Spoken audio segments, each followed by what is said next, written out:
again. And the next problem is as follows. Find the solutions for this quadratic that's written on the board. 3x squared plus 14x minus 5 equals 0. Now you have two ways of getting the solutions here.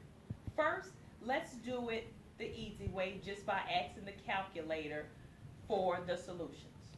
You go to a calculator page, then press menu. Under menu, you're going to click algebra. Now my algebra has a few more options than your calculator, but under the algebra tab, you would just need to go down to polytools. Under polytools, I have a few more options than you, but you would just find roots of polynomials. Here, the calculator asks you, well, what's the degree? The degree means what's the highest number of the exponent. And here, the degree is 2. So we're going to keep it as is. Now, it asks you, well, what's a sub 2, a sub 1, and a sub 0? That's just basically asking you what's your A, B, and C from your original quadratic. So our a sub 2 would be 3. Our a sub 1 would be 14.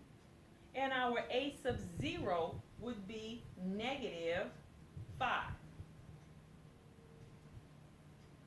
Press enter or OK. Now the calculator is asking you to confirm. Do you want it to give you the poly roots of 3x squared plus 14x minus 5 for x? And you simply press enter for OK. And here are the answers. Negative 5 and 1 over 3. You have solved the quadratic for its solutions. Now there's another way you could get the exact same answers, and that's by graphing the quadratic. Let's do that. Let's input or insert a new page. Control I. Under Control I, we want to add a graph. Here, let's input in the original quadratic since it is set equal to 0. We want 3x squared plus 14x minus 5.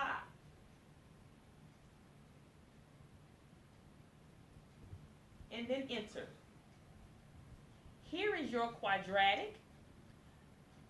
I need to ask the calculator now for the zeros. You press menu,